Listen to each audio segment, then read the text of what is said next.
ان الحمد للہ نحمده ونستعینه ونستغفره ونعوذ باللہ من شرور انفسنا ومن سیئات اعمالنا من يهده اللہ فلا مضل له ومن يضلل فلا هادی له واشهد ان لا الہ الا اللہ وحدہ لا شریک له واشهد ان محمدا عبدہ ورسولہ اما بعد فإن خير الحديث كتاب الله وخير الهدي هدي محمد صلى الله عليه وآله وسلم وشر الأمور محدثاتها وكل محدثة بدعة وكل بدعة ضلالة وكل ضلالة في النار. أعوذ بالله السميع العليم من الشيطان الرجيم من همزه ونفخه ونفثه. بسم اللہ الرحمن الرحیم. رب اشرح لی صدری ویسر لی امری واحلل عقدۃ من لسانی یفقہوا قولی. بسم اللہ الرحمن الرحیم. ان اللہ وملائکتہ یصلون علی النبی یا ایہا الذین آمنوا صلوا علیہ وسلموا تسلیما.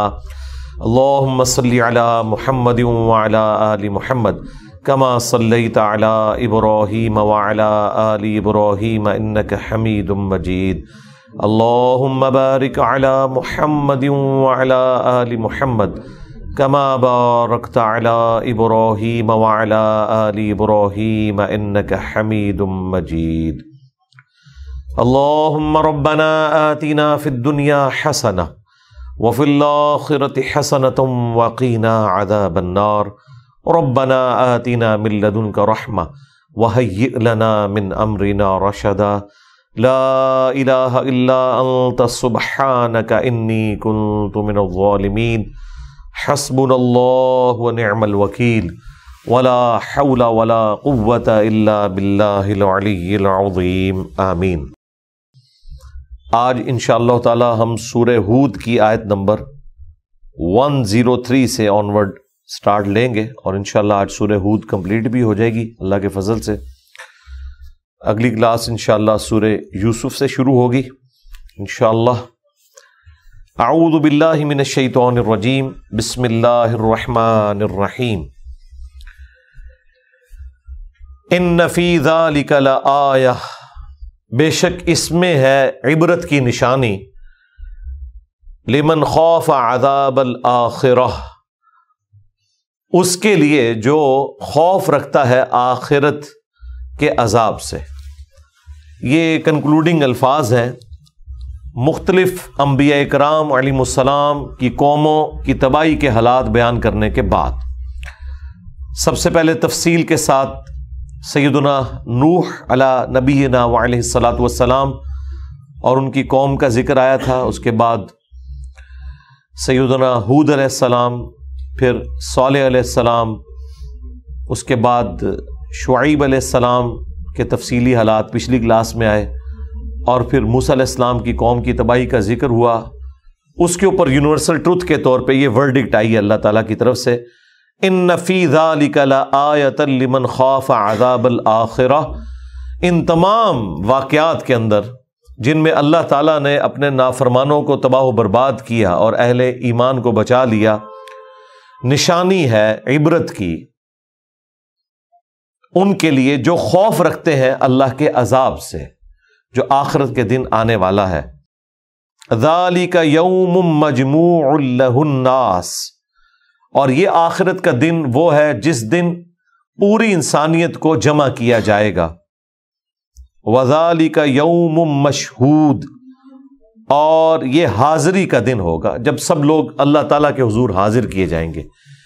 یہ اس حاضری کا دن ہوگا جو اللہ تعالیٰ کی بارگاہ میں جواب دہی کا دن ہے. وما نؤخرہ الا لأجل معدود، اور ہم جو عذاب مؤخر کر دیتے ہیں دنیا کی زندگی میں اپنے نافرمانوں کے لیے تو وہ ایک مقررہ مدت تک کے لیے. یہ اب روئے سخن مشرکین عرب کی طرف ہو رہا ہے جو نبی صلی اللہ علیہ وآلہ وسلم کو یہ طعنہ دیتے تھے کہ آپ اتنے عرصے سے ہمیں دھمکیاں دے رہے ہیں لیکن وہ عذاب نہیں آیا جو کہ قوموں کی ہلاکت کا عذاب آیا کرتا تھا، تو اللہ تعالیٰ فرما رہا ہے کہ اگر ہم مؤخر کر دیں عذاب کو کچھ عرصے کے لیے تو یہ اللہ تعالیٰ کا ایک ڈیوائن ڈیسیژن ہے، یہ فار ایور نہیں ہوگا، کچھ عرصے کے لیے. اور موت تو بہرحال فیصلہ کر ہی دے گی، جس کی موت آئی اس کی قیامت تو قائم ہو گئی. یوم یأتی، جس دن وہ عذاب آئے گا، لا تکلم نفس الا باذنی، تو کسی شخص کو بولنے کی جرت بھی نہیں ہوگی سوائے اس کے کہ جسے اللہ نے اذن دیا ہوگا. اب ظاہر ہے کہ ان بولنے والوں سے مراد وہ لوگ ہیں جو اہل ایمان کی شفاعت کریں گے، اللہ کے انبیاء کرام علیہم السلام، اللہ تعالیٰ کے فرشتے، اور اس کے بعد اللہ تعالیٰ کے نیک بندے. لیکن یہ سب کے سب لوگ شفاعت کریں گے اللہ کے اذن سے. بخاری مسلم دونوں میں حدیث ہے کہ جب میری دعا سے شفاعت کا دروازہ کھلے گا تو پھر اللہ تعالیٰ کے انبیاء، فرشتے اور نیک لوگ بھی اللہ کے حضور شفاعت کریں گے.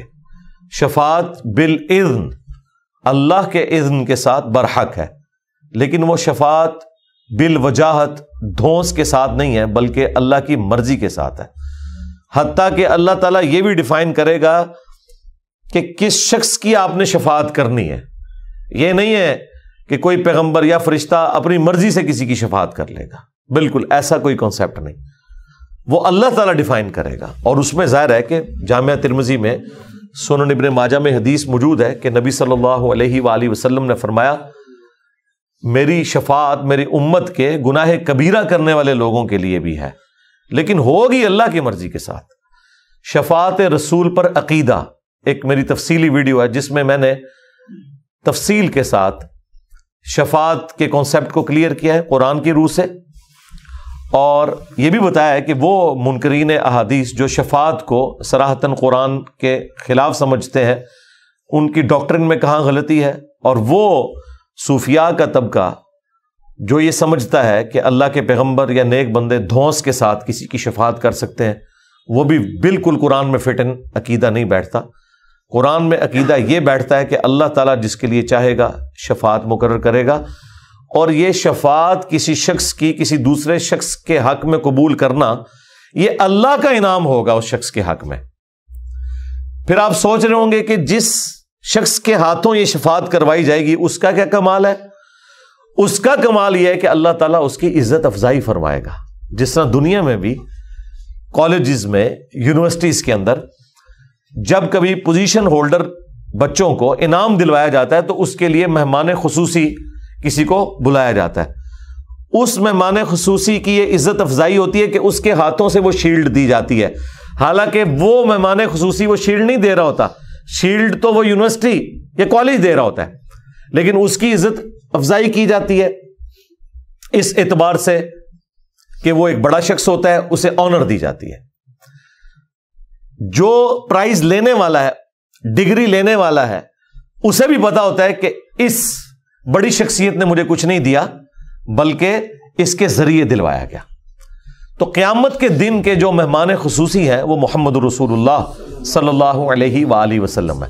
اسی لیے بخاری اور مسلم میں جہاں احادیث آئی ہیں شفاعت کی، ان کے اینڈ پہ نبی علیہ السلام نے فرمایا کہ چاہو تو قرآن پڑھ کے دیکھ لو کہ قرآن میں بھی اللہ تعالیٰ نے اس منصب شفاعت کا ذکر کیا ہے.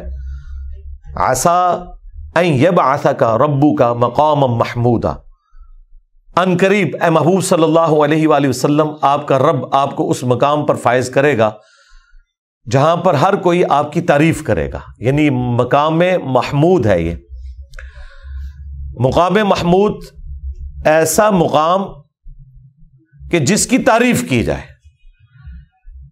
جو شخص اس مقام پر فائز ہوگا اس کی سب لوگ تعریف کریں گے، اور اس اعتبار سے بھی وہ مقام محمود ہے کہ وہاں پہ جو شخصیت فائز ہوں گی وہ اللہ کی حمد بیان کرنے والی ہوں گی. جو بخاری مسلم میں آیا نا کہ قیامت کے دن اللہ تعالی جب جلال میں ہوگا اور کسی کی جرت نہیں ہوگی کہ اس کے حضور کلام کرے، تو سب سے پہلے میں لوگوں کا شفیع بنوں گا، میں اللہ کے حضور سجدہ کروں گا، اور جب تک اللہ چاہے گا میں سجدے میں رہوں گا.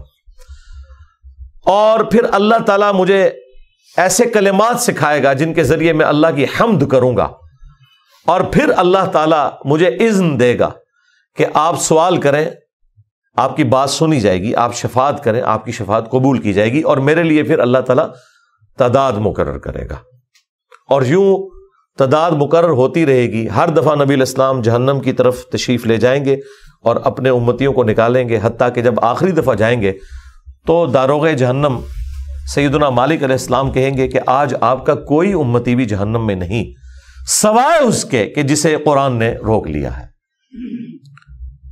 اور ان کے لیے فیصلہ ہو چکا کہ وہ جنت میں نہیں جا سکتے۔ وَلِعَوْذُ بِاللَّهِ تعالی، قرآن نے کن کو روک لیا ہے؟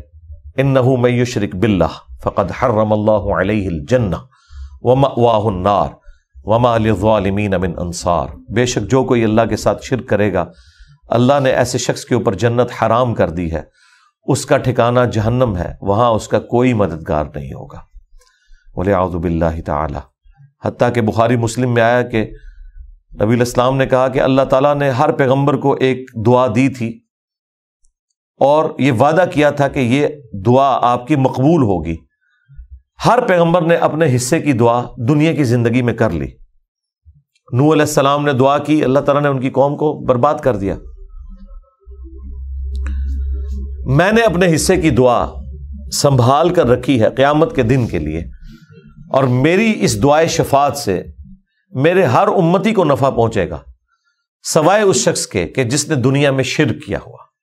شرک is the most sensitive issue in the sight of Allah. یہ ایک ایسا حساس معاملہ ہے، یہ وہ گناہ ہے جو اللہ خود بھی معاف نہیں کرے گا۔ یہ بہت خطرناک معاملہ ہے۔ اللہ کے قبضے قدرت سے کوئی چیز باہر نہیں ہے، لیکن شرک ایک ایسا معاملہ ہے کہ اللہ نے کہا کہ یہ میں نے بھی معاف نہیں کرنا۔ اب اگر کوئی شخص یہ کہتا ہے کہ اللہ چاہے تو شرک معاف کر سکتا ہے، نہیں، اللہ یہ چاہے گا ہی نہیں، اور آپ کے چاہنے سے تو بالکل نہیں چاہے گا، کیونکہ اللہ تعالی کا یہ وعدہ ہے دنیا میں، انہ من یشرک باللہ فقد حرم اللہ علیہ الجنہ ومأواہ النار وما للظالمین من انصار۔ بے شک جو کوئی اللہ کے ساتھ شرک کرے گا، اللہ نے اس کے لیے جنت حرام کر دیا، اس کا ٹھکانہ ہے جہنم، جس میں وہ رہے گا ہمیشہ ہمیشہ۔ لہذا توحید کا معاملہ بہت سینسٹیو ہے۔ میں نے اس کے اوپر کئی ایک ویڈیوز ریکارڈ کروائی ہیں۔ دعا صرف اللہ ہی سے میری ویڈیو ہے، اسی کے اوپر سچ پیپر نمبر 3 ہے، اور یہ مسئلہ نمبر 3 ہے۔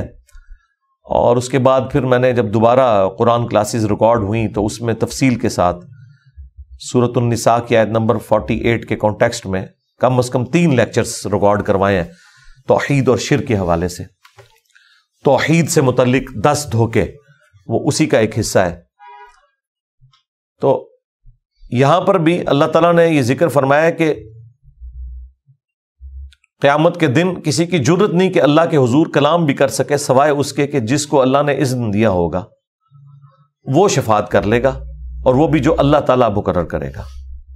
اللہم اجعلنا منہم، آمین۔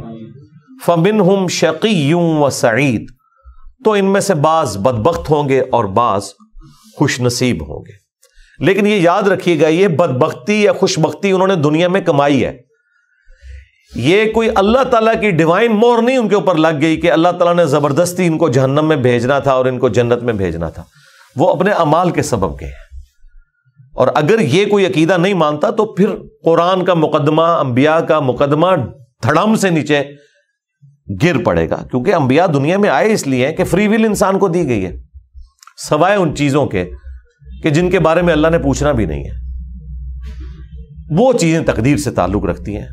کوئی شخص اپنی مرضی سے ماں باپ چوز نہیں کرتا، اپنا خاندان چوز نہیں کرتا، اپنا کلر چوز نہیں کرتا، یہ وہ ساری چیزیں جو اللہ تعالیٰ نے تقدیر کے ساتھ جوڑی ہیں۔ لیکن گیون سرکمسٹانسز میں ہر شخص کو اللہ نے اختیار دیا ہے کہ وہ چاہے تو خوش بختی کا راستہ اختیار کرے اور چاہے تو ناشکری کا راستہ اختیار کرے۔ انا ہدیناہ السبیل، ہم نے تو ہدایت کا راستہ واضح کر دیا ہے، اما شاکرا و اما کفورا، چاہو تو شکر گزاری کی روش اختیار کرو اور چاہو تو ناشکری کی روش اختیار کرو۔ لیکن آخرت ظاہر ہے کہ جو شقی لوگ ہیں، بدبخت ہیں، جنہوں نے بدبختی خود کمائی، یہ عقیدہ سمجھنا ضروری ہے۔ لوگ یہ سمجھتے ہیں کہ اور یہ سمجھتے کیا جان بوجھ کے انہوں نے اپنے آپ کو دھوکہ دیا ہوا ہے کہ یہ ہماری قسمت میں ہوگا تو جنت میں پہنچ جائیں گے، قسمت میں ہوگا تو جانا ہی جہنم میں ہے، لہذا محنت کرنے کی کوئی ضرورت نہیں ہے۔ بالکل ایسا نہیں ہے۔ اللہ تعالیٰ نے بالکل واضح سورہ طٰہٰ کے اینڈ پہ جا کر قصہ آدم اور ابلیس کے کانٹیکسٹ میں ڈسائسو آیات ہیں اس حوالے سے، سورت نمبر 20 ہے، وہاں پہ اللہ تعالیٰ نے بدبخت کا ذکر بھی کر دیا کہ بدبخت کون ہے۔ قَالَ اهْبِطَا مِنْهَا جَمِيعًا، اللہ تعالیٰ کہتا ہے کہ میں نے آدم اور ان کی بیوی حوا سے اور ان کی وساطت سے پوری نسل انسانی کو یہ کہا کہ اب سب کے سب تم اتر جاؤ زمین میں،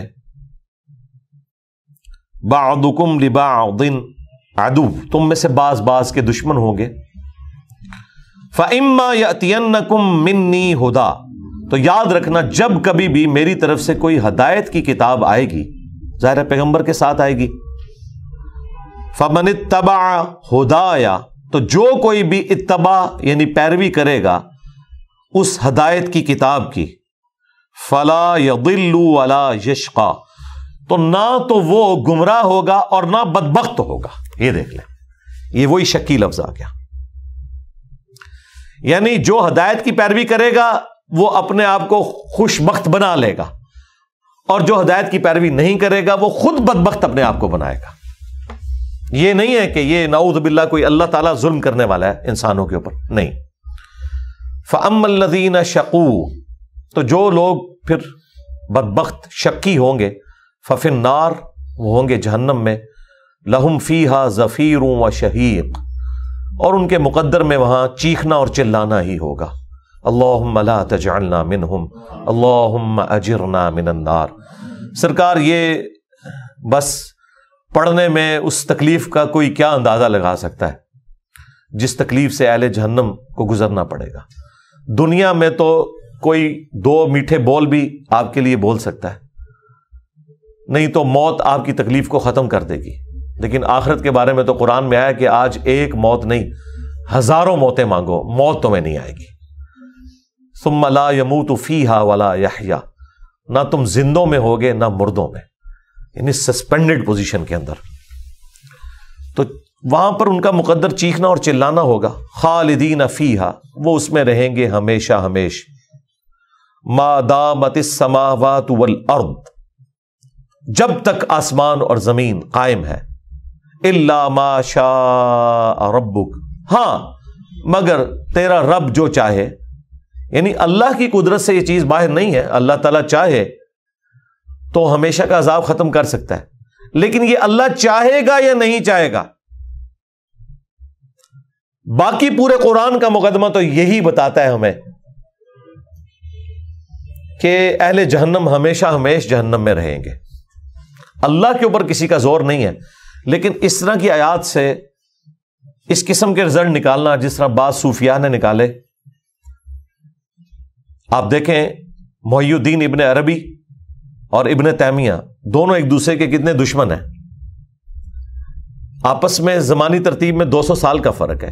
محی الدین ابن عربی پہلے آئے، لیکن اس مسئلے میں دونوں متفق ہیں کہ جہنم جو ہے وہ ہمیشہ کے لیے نہیں ہے، جنت ہمیشہ کے لیے۔ اور وہ ایک آیت جس سے وہ غلط رزلٹ نکالتے ہیں وہ یہی ہے، وہ کہتے ہیں کہ دیکھیں اس میں اللہ تعالیٰ نے فرمایا کہ وہ ہمیشہ رہیں گے جب تک کہ آسمان و زمین قائم ہے، الا ما شاء ربک، ہاں مگر اگر تیرا رب چاہے۔ تو وہ کہتے ہیں کہ رب چاہے تو یہ معاملہ بدل بھی سکتا ہے۔ ان ربک فعال لما یرید، بے شک تیرا رب کرتا ہے جو وہ چاہتا ہے۔ وہ کہتے ہیں اس کے اندر لطیف سا اشارہ موجود ہے۔ یہ لطیف سا اشارہ تو ان کو نظر آ گیا، حالانکہ یہ بات محاورتاً ہوئی ہے۔ جس طرح ہم کہتے ہیں کہ فلاں شخص سے قیامت تک میری کٹی ہے، تو قیامت تک تو نہ اس نے رہنا ہوتا ہے نہ میں نے رہنا ہے۔ اس طرح کے محاورتاً جملے بولے جاتے ہیں۔ قرآن میں نہیں آیا سورۃ الاعراف میں کہ جو کافر اور منافقین ہیں یہ کبھی بھی جنت میں داخل نہیں ہو سکتے یہاں تک کہ اونٹ سوئی کے ناکے سے نہ گزر جائے، سورۃ الاعراف کی آیت نمبر 40 میں۔ تو اس کا مطلب یہ نہیں ہے کہ قیامت کے دن اللہ تعالیٰ سوئی کے ناکے سے اونٹ کو گزارے گا اور سارے منافقین اور کافرین کو بھی جنت میں بھیج دے گا، نہیں، یہ عرب کا محاورہ تھا کہ محال ہے، اس فزیکل ورلڈ میں جس طرح یہ محال ہے نا کہ سوئی کے ناکے سے اونٹ نہیں گزر سکتا تمہارے فزیکل ورلڈ میں، اللہ کی قدرت سے یہ باہر نہیں ہے، لیکن یہ سمجھایا جاتا ہے تمہارے فزیکل ورلڈ میں. لہٰذا یہ اس فزیکل ورلڈ کے پوائنٹ آف ویو سے ایک محاورتاً بات ہو رہی ہے کہ جس طرح ہمیشہ کے لیے زمین و آسمان قائم ہے نا، اس طرح ہمیشہ کے لیے لوگ جہنم میں رہیں گے. ہاں اگر تیرا رب چاہے تو کہتے ہیں لطیف اشارہ مل گیا، لیکن لطیف اشارہ اس طرح نہیں ملتا. وہ کہتے ہیں قرآن میں دیکھیں جب بھی آیا ہے تو وہ جنت کے لیے ابدا کے الفاظ آئے ہیں ساتھ، اور جہنم کے لیے خالدین فیہا آیا.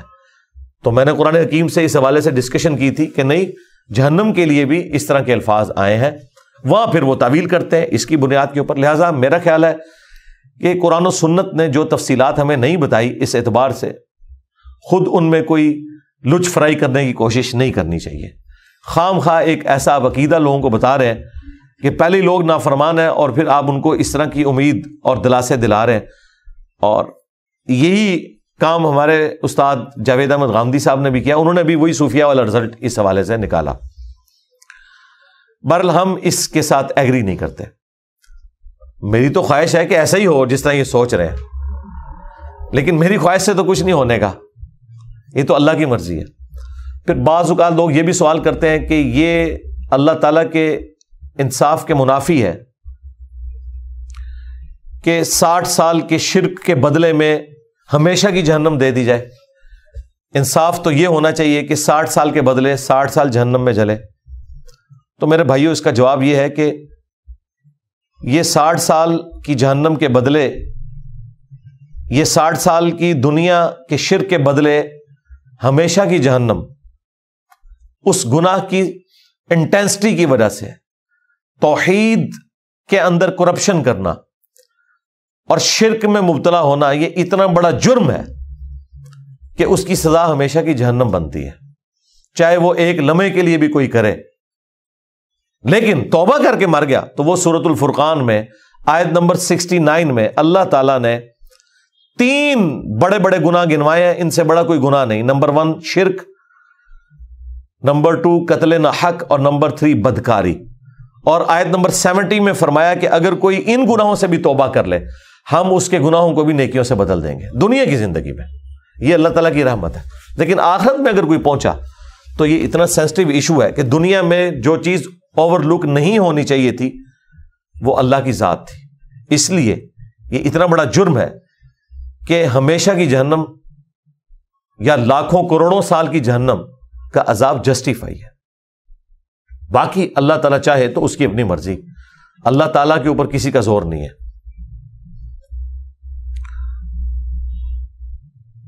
وَأَمَّا الَّذِينَ سُعِدُوا، اور جو خوش نصیب ہوں گے، فَفِي الْجَنَّةِ خَالِدِينَ فِيهَا، تو وہ رہیں گے جنت میں ہمیشہ، مَا دَامَتِ السَّمَاوَاتُ وَالْأَرْضُ، جب تک کہ آسمان و زمین قائم ہے، إِلَّا مَا شَاءَ رَبُّكَ، ہاں مگر جب تیرا رب چاہے. تو یہ بھی ظاہر ہے کہ محاورتاً بات ہے، ہمیشہ کے لیے جنت ہے. عطاء غیر مجذوذ، یہ وہ عطا ہے جو کبھی ختم نہیں ہونے والی. وہ کہتے ہیں یہ جو آیت کا پورشن ہے نا، یہ بتا رہی ہے کہ یہ جو اللہ نے فرمایا نا کہ جب تک آسمان و زمین قائم ہے لوگ جنت میں رہیں گے سوائے اس کے کہ تیرا رب چاہے. تو وہ کہتے ہیں رب نے اپنی چاہت آگے ذکر کر دی ہے، عطاء غیر مجذوذ، کہ تیرے رب کی جو عطا ہے وہ کبھی بھی ختم نہیں ہونے والی. تو اس میں لطیف اشارہ موجود ہے کہ جنت کبھی بھی ختم نہیں ہوگی کیونکہ یہ اللہ کی عطا ہے. اس بات میں وزن ہو سکتا ہے لیکن یہ تباہ آزمائی ہے، اس کی بنیاد کے اوپر ہم کوئی عقیدہ کلیم نہیں کر سکتے. یعنی بالکل پھینکنے والی بات نہیں ہے. میں اس بات کے ساتھ تو ایگری کرتا ہوں کہ جہنم اللہ تعالیٰ کی وعید ہے اور جنت اللہ تعالیٰ کا وعدہ ہے. اللہ تعالیٰ وعدہ خلافی تو نہیں کر سکتا کہ جو میرے پیغمبروں کی پیروی کریں گے میں انہیں جنت دوں گا. اگر اس وعدے کے وہ خلاف جاتا ہے تو وہ اللہ نہیں رہتا، کیونکہ جو جھوٹ بولتا ہے، وعدہ خلافی کرتا ہے، وہ اللہ نہیں ہے، اور جو اللہ ہے وہ یہ کام نہیں کرتا. لیکن جو جہنم ہے یہ وہ والا وعدہ ہے جو وعید کی فارم میں ہے کہ جو میرے پیغمبروں کی نافرمانی کرے گا میں انہیں عذاب دوں گا، لیکن اگر وہ عذاب نہیں دیتا تو ان کے ساتھ ظلم تو نہیں کر رہا، اپنی ایک وعید اٹھا رہا ہے نا۔ لیکن دوسری طرف اگر اہل جنت کو وہ ہمیشہ کی جنت نہیں دیتا تو وعدہ خلافی کر رہا ہے، کیونکہ اس انعام کا اس نے وعدہ کیا تھا ان کے ساتھ، ان اعمال کے سبب، اس ایمان کے سبب جو دنیا میں اہل ایمان نے قبول کیا اور تکلیفیں اٹھائیں۔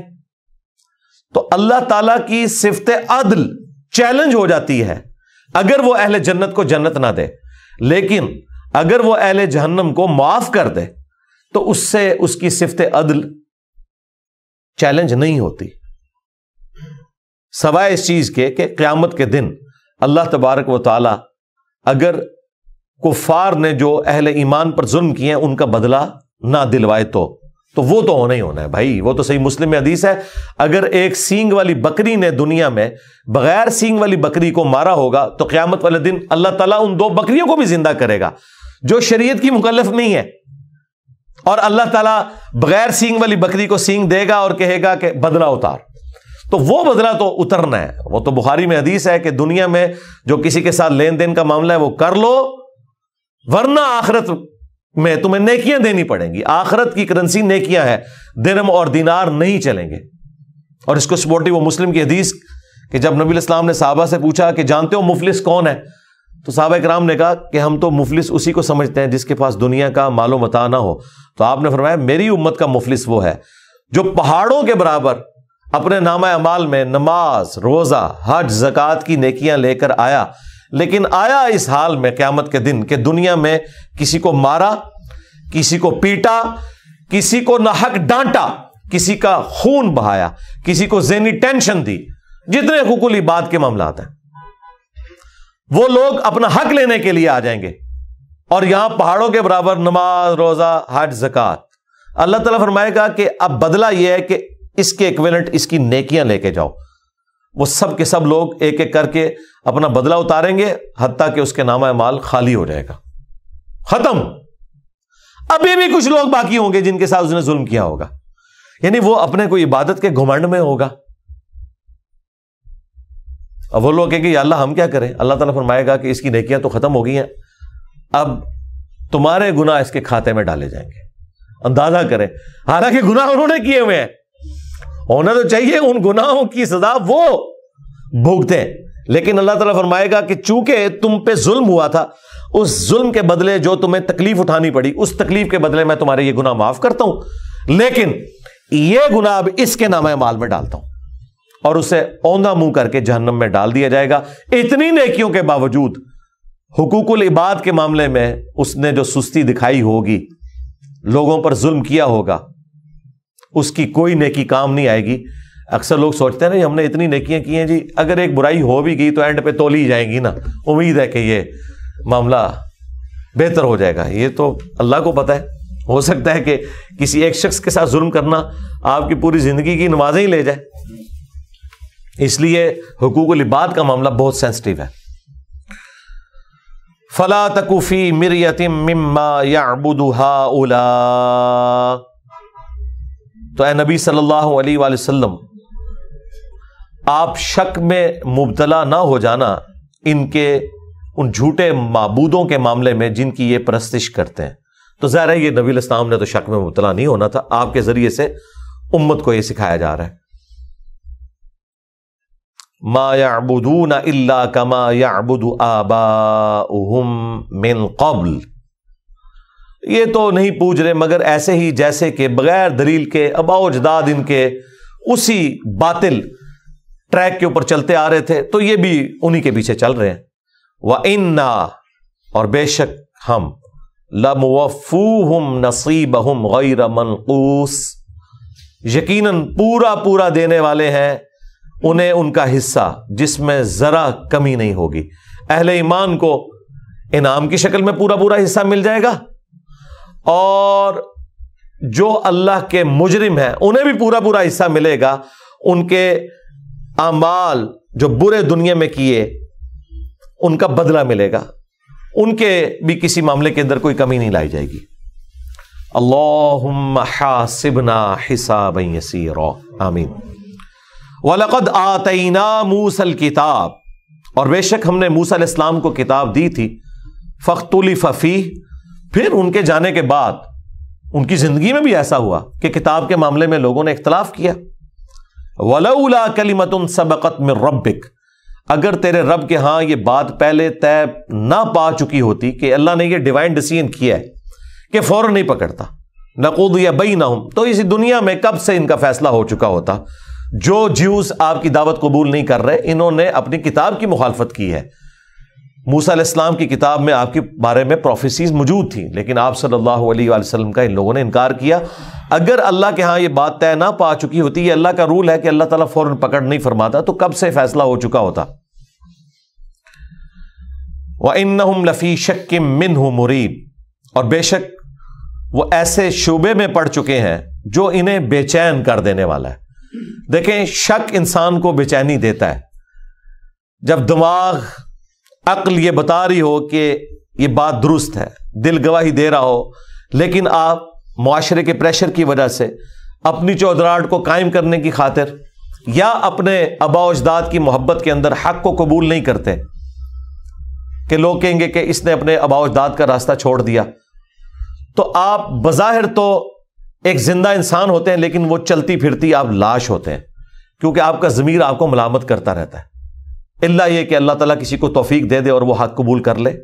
ادروائز کئی لوگ ایسے ہیں نبی علیہ السلام کے اپنے ساتھیوں میں جنہیں بہت پہلے یہ بات سمجھ آ گئی تھی کہ اللہ کے برحق نبی ہیں، لیکن اس حق تک پہنچتے ہوئے انہیں کافی عرصہ لگ گیا. ان میں سے کئی لوگ نہیں پہنچ سکے اور فوت ہو گئے.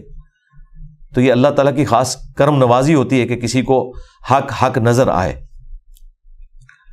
وَإِنَّ كُلًّا لَمَّا لَيُوَفِّيَنَّهُمْ رَبُّكَ أَعْمَالَهُمْ، اور یقیناً ان سب اختلاف کرنے والوں کو پورا بدلہ دے گا انہیں آپ کا رب، ان کے اعمال کا پورا بدلہ دے گا. إِنَّهُ بِمَا يَعْمَلُونَ خَبِيرٌ، اور بے شک اللہ تعالیٰ باخبر ہے جو کچھ وہ اعمال دنیا میں کر رہے ہیں. فَاسْتَقِمْ كَمَا أُمِرْتَ، تو اے نبی آپ نے ثابت قدم رہنا ہے جیسا کہ ہم نے آپ کو حکم دیا ہے، جو سورہ شورى میں بھی آئے گا کہ آپ ثابت قدم رہیں اس وحی کے اوپر جو آپ کی طرف نازل ہوتی ہے. وَمَنْ تَابَ مَعَكَ، اور جو آپ کے ساتھ لوگ ہیں جنہوں نے اس دعوت حق کو قبول کیا ہے، ان کے لیے بھی یہی وصیت ہے کہ وہ ثابت قدم رہیں. وَلَا تَطْغَوْا، اور سرکشی مت کریں. إِنَّهُ بِمَا تَعْمَلُونَ بَصِيرٌ، بے شک جو کچھ تم کرتے ہو وہ خوب اسے دیکھنے والا ہے. وَلَا تَرْكَنُوا إِلَى الَّذِينَ ظَلَمُوا، اور دیکھنا مت جھکنا ان لوگوں کی طرف، ان کی طرف مائل نہ ہونا، ان سے امپریس نہ ہو جانا کہ جو ظلم کرنے والے ہیں، اللہ تعالیٰ کی نافرمانی کرنے والے ہیں. فَتَمَسَّكُمُ النَّارُ، ورنہ تمہیں بھی وہ آگ آ کر پکڑ لے گی. وَمَا لَكُم مِّن دُونِ اللَّهِ مِّنْ أَوْلِيَاءَ، اور پھر تمہارے لیے بھی اللہ کے سوا کوئی مددگار نہیں ہوگا. ثُمَّ لَا تُنصَرُونَ، اور پھر تمہاری کوئی مدد بھی نہیں کی جائے گی. دیکھ لیں نبی علیہ السلام ان کے ساتھیوں کو بھی بالکل کلیئر کٹ بتایا جا رہا ہے کہ اگر آپ کے ساتھیوں میں سے بھی کوئی بندہ راہ حق سے ہٹا تو اس کے اوپر بھی اللہ تعالیٰ کی وہی ڈیوائن مور لگے گی جو اللہ تعالیٰ کے نافرمانوں کے اوپر لگتی ہے. تو سرکار رسید شاہی کوئی نہیں. اندازہ کر لیں آپ، ان کے مقابلے میں تو ہم شاہی کوئی نہیں. اب وہ مشہور زمانہ آیت آ رہی ہے، سورہ ہود کی آیت نمبر 114، جس میں نماز کے اوقات بھی آئے ہیں اور ایک اور یونیورسل ٹروتھ نماز کی فضیلت کے اعتبار سے آیا ہے. وَأَقِمِ الصَّلَاةَ طَرَفَيِ النَّهَارِ، اور نماز کو قائم رکھیں دن کے دونوں سروں پر. وَزُلَفًا مِّنَ اللَّيْلِ، اور رات کے کچھ حصے میں بھی. دن کے دونوں سروں کے اوپر جو نمازیں ہیں، ظاہر ہے کہ وہ اس سرے کے اوپر جو نماز ہے وہ فجر کی ہے، اور دوسرے حصے کے اوپر جو نماز ہے وہ ظہر عصر کی ہے، کیونکہ درمیان سے سورج جب ڈھلتا ہے تو زوال کا وقت یعنی زوال آفتاب جو ہوتا ہے جسے آپ مکروہ وقت کہتے ہیں، وہ مکروہ وقت نہیں ہوتا، زوال آفتاب کہتے ہیں ابتدائے ظہر کو، تو یہ دوسرے والا حصہ بن جاتا ہے۔ اور رات کے حصے میں جو نماز ہے، ایک تو رات کے ابتدائی حصے میں نماز ہے مغرب کی، اور ایک تھوڑی دیر کے بعد عشاء کی نماز ہے۔ تو اس طریقے سے چونکہ ہمیں احادیث پتہ ہیں، 5 نمازوں کے اوقات پتہ ہیں، اس لیے ہم یہ نماز کے اوقات بتاتے ہیں، ورنہ آپ دیکھیں تو نماز کے 3 اوقات ہی اس میں ذکر ہوئے ہیں، دن کے دونوں کناروں کے اوپر اور رات کے حصے میں 3 اوقات۔ ایک کنارہ ہو گیا فجر، دوسرا کنارہ ظہر و عصر، اور ظہر و عصر جمع ہو جاتی ہے، اور رات کے حصے میں مغرب اور عشاء وہ بھی جمع ہو جاتی ہے۔ 3 اوقات کے اندر 5 نمازیں، لیکن افضل یہی ہے کہ 5 الگ اوقات میں جو حدیث میں آئے وہ آپ نے پڑھنی ہے۔ ایون شیعہ کے ہاں بھی نہج البلاغہ میں مولا علی کا وہ خط جو انہوں نے اپنے گورنروں کے نام لکھا، ان میں 5 نمازوں کے الگ اوقات لکھے ہیں، افضل وہی ہے، لیکن نمازیں جمع کرنے کا بھی جواز موجود ہے۔ صحیح مسلم میں اوپر تلے 10 احادیث ہیں، 1628 سے لے کر 1637 تک، اور اس کے اوپر میری تفصیلی ویڈیوز بھی ریکارڈ ہے۔ ان الحسنات یذہبن السیئات، بے شک نیکیاں گناہوں کو مٹا دیتی ہیں۔ ذالک ذکریٰ للذاکرین، اور یہ نصیحت ہے ان کے لیے جو نصیحت کو قبول کریں۔ یہ جو پورشن ہے نا، ان الحسنات یذہبن السیئات، بے شک نیکیاں گناہوں کو مٹا دیتی ہیں، یہ ایک بہت بڑی نعمت ہے اللہ تعالیٰ کی طرف سے۔ اسی کے کانٹیکسٹ میں ایک حدیث ہے جو بخاری کے اندر بھی تھوڑا سا حصہ اس کا آیا، مسلم میں تفصیل کے ساتھ وہ حدیث آئی کہ ایک صحابی کہتے ہیں یا رسول اللہ، آج میں نے مدینہ شریف کے کنارے پر باؤنڈریز پہ ایک عورت کو گلے لگایا اور میں نے اس کے ساتھ انٹر کورس نہیں کیا، باقی سب کچھ کیا، تو کیا میرے لیے کوئی معافی والا معاملہ ہے؟ نبی علیہ السلام خاموش ہو گئے۔ آپ نے فرمایا بیٹھ جاؤ۔ تھوڑی دیر بعد آپ کے اوپر وحی کی کیفیت طاری ہوئی اور یہی آیات نازل ہوئی۔ یہ شان نزول ہے بخاری مسلم دونوں میں۔ نبی علیہ السلام نے کہا وہ سوال کرنے والا کہاں گیا؟ پھر آپ نے یہ آیت پڑھی کہ دن کے دونوں کناروں کے اوپر اور رات کے حصوں میں بھی نماز کو قائم رکھو، بے شک نیکیاں گناہوں کو مٹا دیتی ہیں، یعنی نماز پڑھنے سے گناہ معاف ہو جاتے ہیں۔ لیکن اس کی عادت بنا کے کوئی کہنا کہ یہ گناہ صغیرہ ہے معاف ہو جائے گا، وہ نہیں۔ اگر کسی سے بائی چانس ایسا کوئی معاملہ ہو گیا اور اس کے بعد اس نے نماز پڑھی تو اس کا وہ گناہ معاف، لیکن اس کی روٹین بنانا، گناہ صغیرہ کی روٹین بنانا بھی خود گناہ کبیرہ ہے۔ یہ ایک بڑا کریٹیکل ٹاپک ہے، اس کے اوپر میری تفصیلی ویڈیو ریکارڈ ہے، گناہ کبیرہ اور اس کی توبہ کا بیان۔ صحیح مسلم میں حدیث ہے کہ اگر کبیرہ گناہوں سے بچا جائے تو ایک نماز سے دوسری نماز، ایک جمعے سے دوسرا جمعہ، اور ایک رمضان سے دوسرا رمضان درمیان کے گناہوں کا کفارہ ہے، اگر بڑے گناہوں سے بچا جائے۔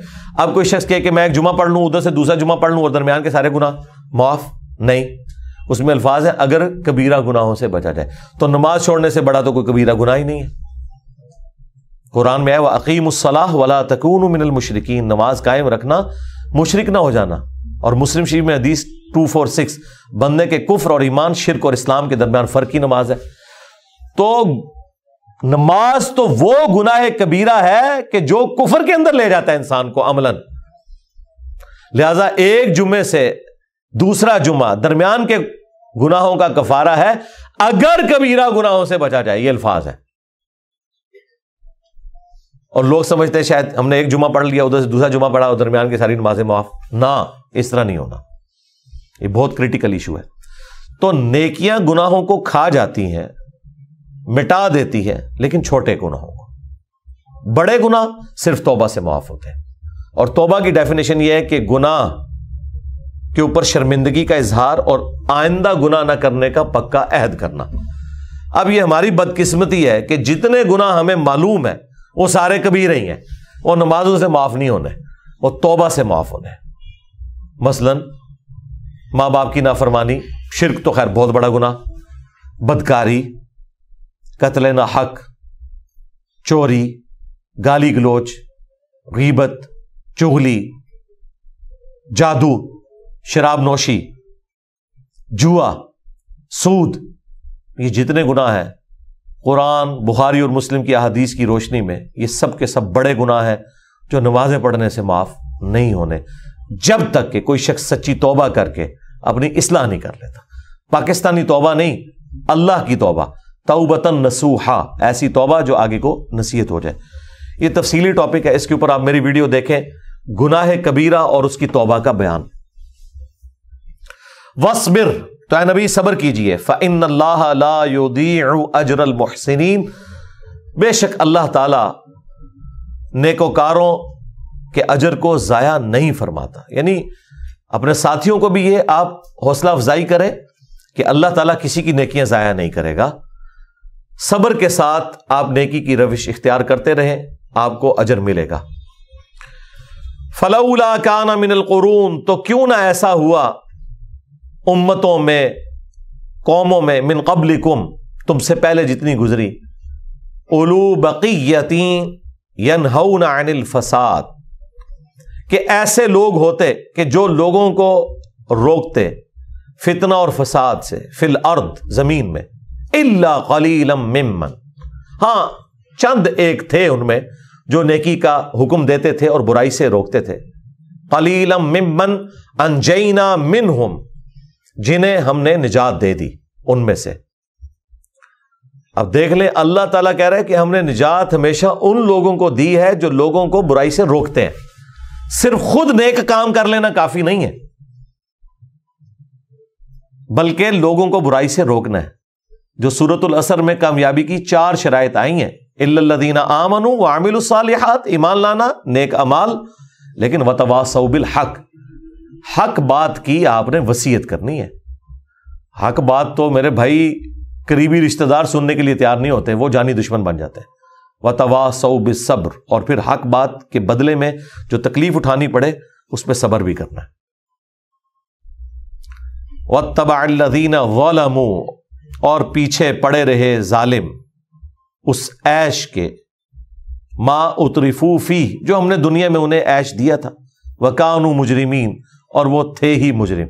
یعنی چند لوگ تھے جنہوں نے حق قبول کیا اور لوگوں کو برائی سے روکا، باقی تو ظالم لوگ جو ہیں وہ دنیا کا جو عیش ہے اس کے اندر پڑ گئے۔ وما کان ربک لیہلک القری، اور تمہارا رب ایسا نہیں ہے کہ کسی بستی کو ہلاک کر دے، بظلم، ظلم کے ساتھ، واہلھا مصلحون، جبکہ اس کے رہنے والے اصلاح کی روش اختیار کرنے والے ہوں، نیکوکار ہوں۔ ایسی بستیوں کو اللہ تعالیٰ ہلاک نہیں کرتا۔ بستیاں وہی ہلاک ہوتی ہیں کہ جو نیکوکاری کی روش اختیار نہیں کرتی۔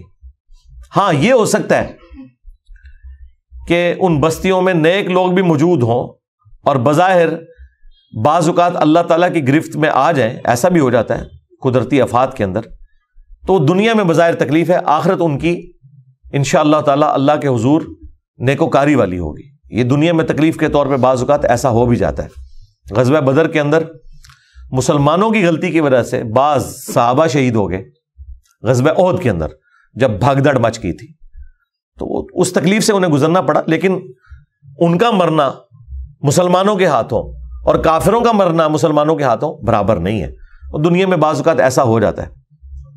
وَلَوْ شَاءَ رَبُّكَ، اور اگر تیرا رب چاہتا، یعنی اگر زبردستی کرنا چاہتا، لَجَعَلَ النَّاسَ أُمَّةً وَاحِدَةً، تو ساری انسانیت کو ایک ہی عقیدے کے اوپر اکٹھا کر دیتا، ایک ہی امت بنا دیتا۔ یہ اللہ تعالیٰ کر سکتا تھا، اللہ کے لیے کوئی مسئلہ ہے آنے واحد میں سب ابو بکر، عمر، عثمان و علی بن جائے، لیکن اللہ تعالیٰ چاہتا ہے کہ انسان مجھے خود چوز کرے، اور اسی کے بدلے ہمیں جنت ملنے والی ہے۔ اور یہ وہ کوالٹی ہے جو اگر انسان اس کی قیمت کو جان لے کہ میں نے اپنی مرضی سے اپنے رب کو چوز کرنا ہے، فَأَلْهَمَهَا فُجُورَهَا وَتَقْوَاهَا، اللہ تعالیٰ نے نیکی اور برائی دونوں کا مادہ رکھ دیا۔ اب یہ میری مرضی ہے کہ میں کون سا راستہ اختیار کرتا ہوں۔ اِنَّا هَدَيْنَاهُ السَّبِيلَ إِمَّا شَاكِرًا وَإِمَّا كَفُورًا۔ تو اس سرکار یہ اتنی بڑی دولت ہے کہ یہ دولت تو کسی فرشتے کے ساتھ بھی ایکسچینج نہیں کی جا سکتی۔ فرشتہ اپنے رب کا تابع فرمان ہے اس سافٹ ویئر کی وجہ سے کہ جس میں نافرمانی کا کوئی ایلیمنٹ نہیں، اور انسان اپنی مرضی سے اپنے رب کو چوز کرتا ہے۔ اسی لیے دیکھیں، یہ انسان اللہ تعالیٰ کی اتنی سیریس مخلوق ہے کہ اللہ تعالیٰ نے فرشتے بھی اس کی خدمت میں لگائے ہوئے ہیں۔ اور میں اکثر کہتا ہوں، دیکھیں انسان نے اللہ کو سیریس نہیں لیا ہوا، لیکن اللہ نے سب سے زیادہ سیریس اگر کسی کو لیا تو انسان ہے۔ دیکھ لیں، زمین و آسمان کی ساری مخلوقات اس کی خدمت میں لگائی ہیں، فرشتے اس کے اوپر ڈیوٹی کر رہے ہیں، نائب اعمال لکھنے والے فرشتے الگ سے ہیں جو ہر بندے کے ساتھ اٹیچ ہیں، جہنم کے اوپر فرشتے لگے ہوئے ہیں، وہاں پہ ڈیوٹی ہیں، جنت کے اندر ہر جگہ، یعنی یہ پوری کائنات آپ کو سینٹرڈ اراؤنڈ انسانیت کے نظر آتی ہے. تو اللہ تعالیٰ نے سب سے زیادہ سیریس اگر کسی کو لیا تو انسان ہے، اور انسان نے سب سے زیادہ نان سیریس لیا ہوا ہے تو اللہ کو لیا ہوا ہے.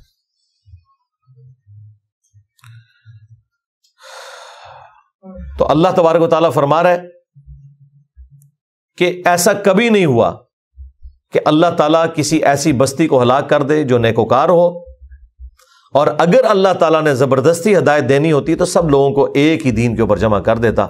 وَلَا يَزَالُونَ مُخْتَلِفِينَ، اور پھر وہ ہمیشہ آپس میں اختلاف کرتے رہیں گے. یہ اللہ تعالیٰ کا ایک دنیا میں ایک پلان ہے کہ اختلاف جاری رہے گا، آخرت کے دن فیصلہ ہوگا. لیکن آخرت کے فیصلے کا فائدہ جبھی ہے جب دنیا میں کوئی شخص حق تک پہنچ جائے. یہ نہیں ہے کہ آخرت سے پھر وہ واپس آ جائے گا کہ مجھے پتہ چل گیا اب میں دنیا میں جا کے اچھے اعمال کروں گا. دنیا میں آپ نے تحقیق کرنی ہے. وہ لوگ کہتے ہیں نا کہ جی اور یہ آگے جا کے پتہ لگے گا کون ٹھیک ہے، تو میں کہتا ہوں آگے جا کے پتہ نہیں لگے گا، لگ پتہ جائے گا، اور وہاں پتہ لگنے کا کوئی فائدہ نہیں ہے، کیونکہ آپ دنیا میں آ کے اپنی غلطیوں کو اوور کم نہیں کر سکتے. الا من رحم ربک، ہاں مگر جن پر تیرا رب رحم فرمائے تو ان کے لیے تو ہدایت ہے دنیا میں. وَلِذَلِكَ خَلَقَهُمْ، اور وہ اسی رحمت کے لیے انہیں پیدا فرماتا ہے. اس نے رحمت کے لیے ایسے لوگ بھی پیدا کیے ہیں. ظاہر ہے کہ جو اللہ تعالیٰ کی رحمت کمائیں گے ان کے ساتھ تو ایسا معاملہ ہوگا کہ وہ دنیا میں رحمت کما لیں گے اور آخرت کی جنت ان کا مقدر ہوگی. وَتَمَّتْ كَلِمَةُ رَبِّكَ لَأَمْلَأَنَّ جَهَنَّمَ مِنَ الْجِنَّةِ وَالنَّاسِ أَجْمَعِينَ، جبکہ سائملٹینیس کنٹراسٹ یہ ہے کہ تیرے رب کی یہ بات بھی پوری اور کر رہے گی کہ میں ضرور بھر دوں گا جہنم کو جنوں اور انسانوں سے، دونوں کو اکٹھا کر کے. اور وہ تو اکثریت، وَلَقَدْ ذَرَأْنَا لِجَهَنَّمَ كَثِيرًا مِنَ الْجِنِّ وَالْإِنسِ، جنوں اور انسانوں میں کثیر ایسے ہیں جو پیدا ہی جہنم کے لیے ہوئے ہیں. یہ بڑی سخت آیت ہے سورۃ الاعراف کی آیت نمبر 179. لیکن ساتھ اللہ نے فرمایا ہم نے انہیں آنکھیں دی تھی وہ دیکھتے نہیں، کان دیے تھے وہ سنتے نہیں، عقل دی تھی وہ سوچتے نہیں. اولئک کالانعام بل ہم اضل، یہ جانوروں کی مانند ہے بلکہ ان سے بھی گئے گزرے ہیں کہ انہوں نے ان انسٹرومنٹس کو یوز کر کے حق راستے تک پہنچنے کی کوشش نہیں کی. یعنی وہ بھی اللہ کا ظلم نہیں ہوگا. جو لوگ جہنم میں جا رہے ہیں وہ جہنم انہوں نے خود کمائی ہے. وَكُلًّا نَقُصُّ عَلَيْكَ مِنْ أَنْبَاءِ الرُّسُلِ، اور یہ سب جو ہم نے بیان کیے آپ سے انبیاء کے واقعات، جو کچھ حالات و واقعات ان کی قوموں پر گزرے، تو یہ کس لیے کیے تھے؟ ما نثبت به فؤادک، تو یہ صرف اس لیے تھے کہ اس کے ذریعے ہم آپ کے دل کو مضبوط کریں. انبیاء کے واقعات بیان کر کے اللہ نے اپنے محبوب صلی اللہ علیہ وآلہ وسلم اور ان کے ساتھیوں کے دلوں کو مضبوط کیا کہ آپ نے صبر کرنا ہے. اگر آپ کو 13 سالہ مکی دور میں تکلیفیں اٹھانی پڑی ہیں تو دیکھیں ایک ہمارا بندہ نوح بھی تھا جس نے 950 سال تکلیف اٹھائی ہے. اب 950 سال کی تکلیف کے آگے نبی صلی اللہ علیہ وآلہ وسلم اور ان کے صحابہ کو 13 سال تو کچھ بھی نظر نہیں آتے ہوں گے. باقی انبیاء کی تکلیف کا بھی ذکر ہوا کہ یہ ہمیشہ اللہ کی سنت رہی ہے کہ 2 پارٹیاں بن جاتی ہیں. اہل ایمان کو تکلیف اٹھانی پڑتی ہے لیکن الٹیمیٹلی فتح اہل ایمان کی ہوتی ہے. اور یہاں پہ بھی دیکھ لیں پھر فتح مکہ ہوئی ہے اور نبی علیہ السلام کو اللہ تعالیٰ نے دنیا میں بھی کامیابی دے دی. وَجَاءَكَ فِي هَذِهِ الْحَقِّ، اور یہ قرآن کی اس صورت میں جو کچھ آپ کی طرف نازل ہوا ہے یہ حق کے ساتھ ہے، پرپز فل ہے، با مقصد ہے. اور مقصد یہ ہے کہ آپ مرنے سے پہلے اپنی آخرت کی تیاری کر لیں. وَمَوْعِظَةٌ، اور یہ واضح و نصیحت ہے، وَذِکْرَى، اور یاد دہانی ہے، لِلْمُؤْمِنِينَ، ان لوگوں کے لیے جو بات ماننا چاہیں، ایمان لانا چاہیں. یعنی قرآن سے نصیحت، یاد دہانی اور زندگی کا مقصد، پرپز آف لائف صرف وہ لوگ حاصل کریں گے جو واقعی اس حق کو قبول کرنا چاہیں. باقیوں کے لیے قرآن میں کوئی ہدایت نہیں ہے. وَقُلْ لِلَّذِينَ لَا يُؤْمِنُونَ اعْمَلُوا عَلَى مَكَانَتِكُمْ، اور اے نبی آپ ان سے فرما دیجئے جو ایمان نہیں لا رہے کہ تم اپنے یہی برے کرتوت کرتے رہو، جہاں پر اڑے ہوئے ہو اڑے رہو. اِنَّا عَامِلُونَ، اور بے شک ہم بھی اس راہ حق کے اوپر ثابت قدم ہے جو اللہ تعالیٰ نے ہماری رہنمائی کی ہے ہدایت کی طرف. اب یہ آخری کلام ہے، یعنی بالکل جب آپ کسی کے اوپر حجت تمام کر دیتے ہیں نا، تو اینڈ پہ اس کو یہی کہتے ہیں کہ تو نے جس راستے پر چلنا تھا چلتا رہ. یہ وہی لکم دینکم ولی دین. وانتظروا، تم بھی انتظار کرو. انا منتظرون، بے شک ہم بھی انتظار میں. تم بھی انتظار کرو کہ وہ بڑے دن کا عذاب تم پر آئے، چاہے دنیا میں اللہ تعالیٰ کا عذاب آ جائے یا تمہاری موت کی شکل میں آخرت کا عذاب تم پر شروع ہو جائے قیامت کے دن کا. اور ہم بھی انتظار میں ہیں کہ اپنی نظروں سے تمہارا انجام دیکھیں، خواہ دنیا میں دیکھ لیں خواہ آخرت کے اندر. تو نبی اسلام کے کیس میں تو عذاب استیصال جہاد اور قتال کی شکل میں مشرکین عرب پر آیا، جس طرح کہ اگلی قوموں پر آتا تھا اللہ تعالیٰ کی طرف سے چنگھاڑ کی شکل میں، طوفان کی شکل میں، سمندر میں غرق کی جانے کی شکل میں. وَلِلَّهِ غَيْبُ السَّمَاوَاتِ وَالْأَرْضِ، اور اللہ ہی کے لیے ہے غیب، چھپی ہوئی چیزیں، آسمان اور زمین کی ہر چیز اس کے علم میں ہے. وَإِلَيْهِ يُرْجَعُ الْأَمْرُ كُلُّهُ، اور ہر عمل اسی کی طرف لوٹایا جاتا ہے. فَاعْبُدْ، تو آپ اسی کی عبادت کیجئے. وَتَوَكَّلْ عَلَيْهِ، اور اسی پر توکل کیجئے. وَمَا رَبُّكَ بِغَافِلٍ عَمَّا تَعْمَلُونَ، اور بے شک تمہارا رب غافل نہیں ہے جو کچھ تم اعمال کرتے ہو. اس کے اوپر یہ سورت کنکلوڈ ہوئی. یہ بڑی کانٹے کی بات ہے کہ بعض اوقات انسان کو اگر شیطان یہ وسوسہ دلائے کہ میں اتنی تکلیف جس خدا کے لیے کاٹ رہا ہوں اور جو میں مشقت اٹھا رہا ہوں، اس کا الٹیمیٹ انجام کیا ہونے والا ہے، کیا ایسا تو نہیں ہے کہ جس طرح دنیا میں بعض اوقات انسان اتنی محنت کرتا ہے اور اینڈ رزلٹ اس کے خلاف آ جاتا ہے، جو مولا علی کا قول ہے کہ میں نے اپنے ارادوں کے ٹوٹنے سے اللہ کو پہچانا ہے. کہیں ایسا نہ ہو کہ دنیا میں میں اتنی محنت کرتا رہوں اور آخرت میں بھی اللہ کے نافرمانوں کے ساتھ ہی جہنم میں ہوں، نعوذ باللہ. تو اس وسوسے کو اس طرح کی آیات کے ذریعے کل کیا جاتا ہے کہ نہیں، اللہ پر توکل کرنا ہے. اللہ تعالیٰ تمہارے ہر عمل سے واقف ہے، تمہیں پورا پورا بدلہ دیا جائے گا. اللہ تعالیٰ اپنے وعدے کے خلاف نہیں کرتا. یہ قرآن میں جو بار بار آیا نا کہ اللہ تعالیٰ وعدہ خلافی نہیں کرتا، یہ کیوں کہنے کی ضرورت پڑی اللہ کو؟ اس لیے کہ دنیا میں ایسا ہوتا ہے کہ آپ محنت کرتے ہیں لیکن رزلٹ اپوزٹ آ جاتا ہے، کیونکہ دنیا میں اللہ نے وعدہ نہیں کیا. محنت کا رزلٹ مل بھی سکتا ہے، نہیں بھی مل سکتا، کیونکہ تقدیر غالب آ جاتی ہے. کیونکہ اللہ تعالیٰ بعض اوقات آزمائش کے لیے انسان کو ناکامی کا منہ دکھاتا ہے. لیکن آخرت میں ایسا نہیں ہوگا کہ کوئی شخص دنیا میں صحیح عقیدے پر مرا، پوری محنت کے ساتھ اس نے پیغمبروں کی پیروی کی، اور آخرت میں اللہ تعالیٰ کہے کہ نہیں، آج تیرے پہ میں تقدیر غالب کروں گا، تو لہٰذا جس طرح دنیا میں محنت کر کے تو ناکام ہوا تھا تو آج بھی میں تیری محنت کو برباد کرتا ہوں. نہیں، آخرت میں ایسا نہیں ہوگا. اس لیے اللہ تعالیٰ نے فرمایا کہ میں اپنے وعدے کے خلاف نہیں کرتا. دنیا میں بظاہر انسانوں کو لگتا ہے کہ شاید میری محنت کا اگر اجر نہیں ملا تو اللہ تعالیٰ نے کوئی میرے ساتھ زیادتی کر دی، نعوذ باللہ. وہ زیادتی نہیں ہوتی، بلکہ اللہ تعالیٰ دنیا میں آزمائش کرتا ہے. وَلَنَبْلُوَنَّكُمْ بِشَيْءٍ مِّنَ الْخَوْفِ وَالْجُوعِ وَنَقْصٍ مِّنَ الْأَمْوَالِ وَالْأَنفُسِ وَالثَّمَرَاتِ. اور یہ تو دیکھیں آپ، اللہ کے سب سے زیادہ جو پسندیدہ بندے ہیں انبیاء، ان کے ساتھ اکثر ایسے ہی ہوا ہے کہ بظاہر دنیا کے اندر انہیں کوانٹٹی کے پوائنٹ آف ویو سے ناکامی کا منہ دیکھنا پڑا ہے دنیا کی نظر کے اندر، بخاری مسلم میں آیا قیامت کے دن بعض انبیاء اس حال میں آئیں گے، کسی کے ساتھ 4، کسی کے ساتھ 3، کسی کے ساتھ 2، کسی کے ساتھ 1، اور کسی کے ساتھ ایک بھی بندہ ایسا نہیں ہوگا جو دنیا میں ان کے اوپر ایمان لایا ہو۔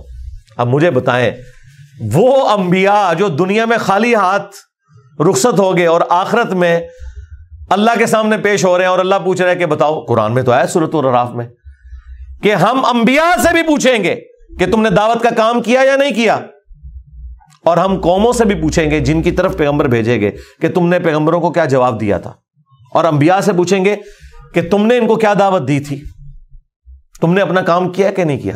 اب مجھے بتائیں، جب کئی انبیاء اس حال میں اللہ کے حضور پیش ہو رہے ہیں کہ ایک شاگرد، ایک سٹوڈنٹ، ایک امتی بھی وہ پروڈیوس نہیں کر سکے، تو کیا انہیں شرمندگی اٹھانی پڑے گی؟ نہیں، انہوں نے دعوت دے کر اپنا حق ادا کر دیا۔ ناکام امتیں ہوئی ہیں، پیغمبر ناکام نہیں ہوئے۔ اس لیے یاد رکھیے گا، کبھی بھی دعوت کے میدان میں رزلٹ اورینٹڈ نہیں ہونا۔ لوگ رزلٹ اورینٹڈ ہو جاتے ہیں، او جی 16 لاکھ کا مجمع جی رائے ونڈ میں جمع ہو گیا، دین وٹ، جاؤ ملتان میں 20 لاکھ کا مجمع جمع ہو گیا، اور ہمارے تو سبسکرائبر یوٹیوب پہ 25 لاکھ ہو چکے ہیں، چلو تھوڑے سارے بزرگ فیل، سارے رل کے جنہوں بدنام کر رہے ہو، اللہ تعالیٰ نے اسے عروج دے دیا، تو پھر ہمیں مان لو باباؤں کے بابا کہ نہیں جی اسے کوئی دلیل نہیں ہے۔